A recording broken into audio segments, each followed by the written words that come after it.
Acho que agora é a vez de Fernando Haddad. Em primeiro lugar, dizer que os dois programas, o que foi anunciado e o que eu vou anunciar, foram feitos em parceria o Ministério da Fazenda com o Ministério do Desenvolvimento, levando em consideração os clamores da indústria. Não estava previsto originalmente no programa, nessa etapa, a questão dos caminhões e dos ônibus. Na solenidade do dia 25 de maio, estávamos juntos, eu e o presidente Alckmin, quando a parte da Anfávia, que lida com caminhão e ônibus, pediram que as providências que já estavam planejadas para o futuro próximo fossem antecipadas junto com a questão dos carros mais baratos e menos poluentes. Então, nós resolvemos combinar e ampliar o crédito do programa de 500 milhões para 1,5 bilhão. Portanto, o programa agora, todo somado, é de 1,5 bilhão de reais, sendo 500 milhões para automóveis baratos e pouco poluentes, 700 milhões para caminhões e 300 milhões para vans e ônibus. Esse é o valor total do programa. Como nós estamos falando de um crédito tributário, ele pode se esgotar. Se Deus quiser, se esgota rápido, né? Se tudo ajudar, é para esgotar esse crédito rapidamente. Então, quando bater em 1,5 bilhão, o crédito o programa está encerrado. Então, ele vai até 1,5 bilhão e vai ser mantido até 1,5 bilhão, seja por uma semana, seja por 6 meses, não importa. O crédito Isso vai estimular a concorrência entre as montadoras para, junto com a subvenção que está sendo dada, governamental, eles disputem o mercado, porque eles também vão dar descontos do próprio orçamento, que vai se combinar com o privado para atingir o maior número de pessoas possível.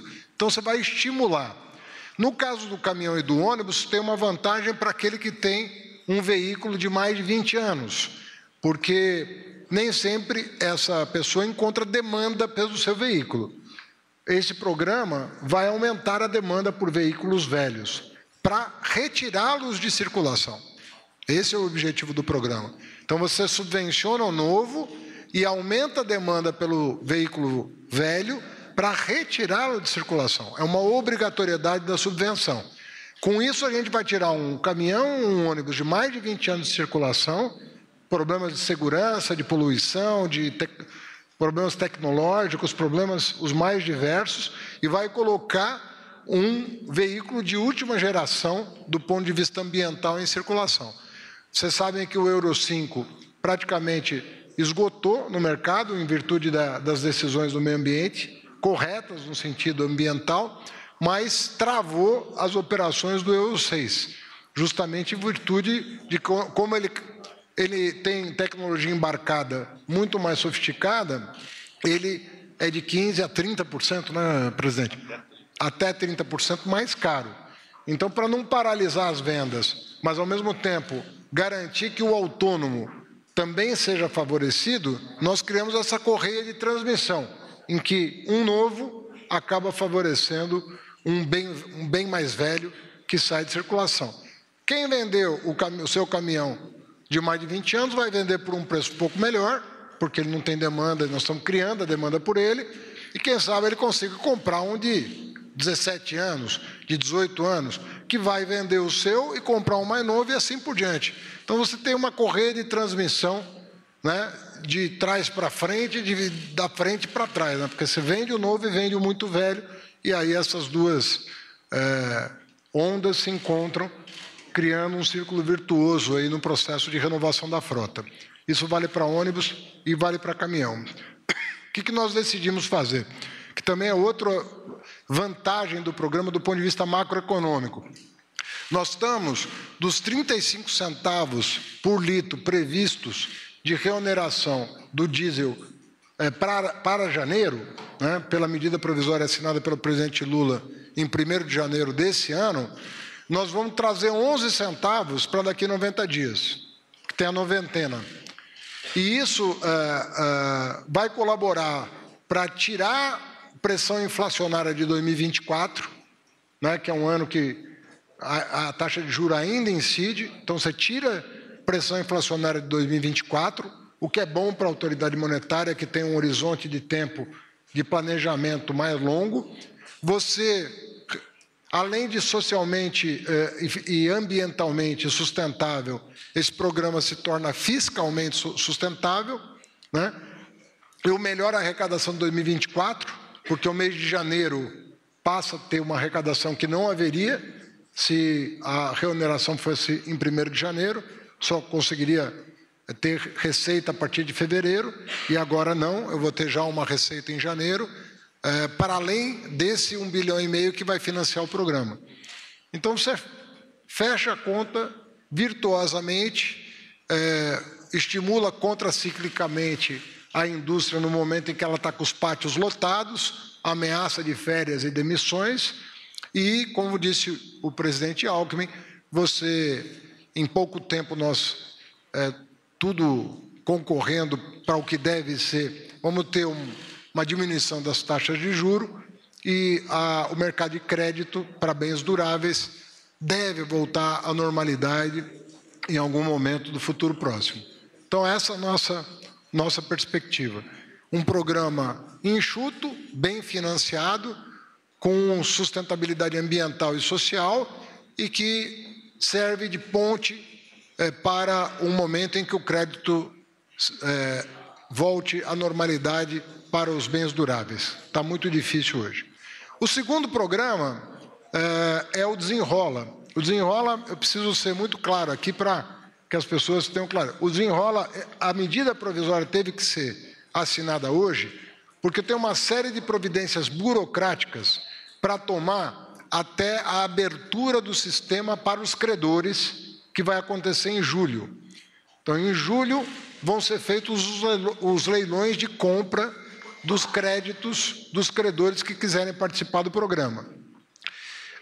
Quando o leilão for feito, obviamente que nós vamos adquirir as carteiras com maior desconto, até o limite do programa. Só que o credor a ideia é que o credor dê o maior desconto possível, porque ele sabe que se ele for incorporado ao programa, o crédito dele passa a ser líquido, ou seja, a garantia do Tesouro. Então, ele tem um estímulo para dar o maior desconto possível, porque ele sabe que vai receber. Nós vamos refinanciar para o devedor, mas o credor não vai ter que ficar esperando o pagamento, ele vai ter a certeza do recebimento. Então, a gente quer melhorar as condições de desconto dos credores e, obviamente, facilitar a vida dos devedores. Lembrando que as dívidas são as dívidas inscritas até 31 de dezembro do ano passado, para também não criar um movimento de inadimplência novo. A gente está lidando com um programa que lida com a pandemia, né? Então, até o final do ano passado, as dívidas inscritas no Serasa, SPC e congêneres serão tratadas por esse programa. O programa depende da adesão dos devedores, dos credores, uma vez que a dívida é privada, mas nós entendemos que muitos credores quererão participar do programa, dando bons descontos, justamente em virtude da liquidez que vão obter, porque vai ter garantia do Tesouro. Essa garantia é para as famílias até 2 salários mínimos, num montante de dívida até R$5 mil. E isso representa alguma coisa em torno de 30 milhões de pessoas, 30 milhões de CPFs negativados. Quer dizer, esse é o limite máximo que o programa pode atingir. Obviamente, repito, vai depender da adesão das duas partes, porque é um programa governamental que depende dos dois lados convergirem, né? E essa convergência, como é a primeira vez que vai ser feita, nós não temos clareza do quanto ele vai atingir. Mas pelos indicadores do Banco do Brasil, que tem larga experiência em recuperação de crédito e renegociação de dívidas, o Banco do Brasil estima que nós vamos ter sucesso pela modelagem que foi feita. Todos os bancos privados e públicos foram consultados sobre essa modelagem antes da edição dessa medida provisória, e a nossa previsão é que o setor privado, o setor bancário privado também vai participar do programa e está liberado, evidentemente, para todo o sistema financeiro.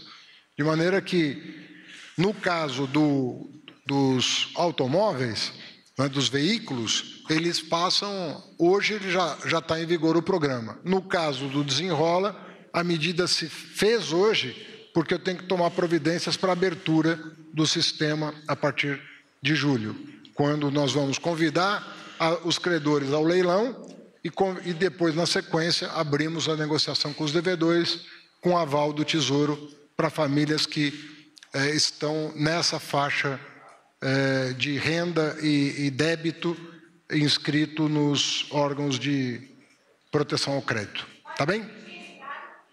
Hã? Eu não estou te ouvindo. É por CPF, né? É o CPF que conta. O CPF é até 2 salários mínimos e dívida do CPF até R$5.000. Tá bem?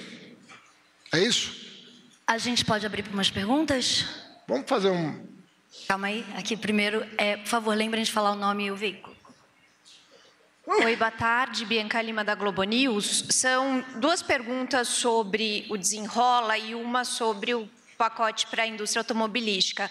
Sobre o Desenrola, primeiro, gostaria que o senhor explicasse qual vai ser o fundo garantidor que vai ser utilizado, se é o mesmo do Pronamp e se haverá algum aporte adicional nesse fundo ou se será utilizado os valores que já constam nele, e que o senhor explicasse um pouco melhor aquela questão dos negativados que devem até R$100 para os bancos que vão ter o seu nome limpo. E só para já falar da outra pergunta sobre a indústria automobilística, só queria que os senhores explicassem um pouco qual que é a diferença para aquele programa que foi regulamentado no fim do ano passado pelo governo anterior, que se chamava Programa Renovar, ou se é a mesma lógica.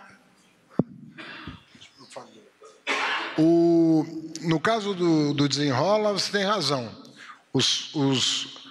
Qualquer credor que queira participar do programa, ele terá que abonar, vamos dizer assim, o débito de quem deve até R$100.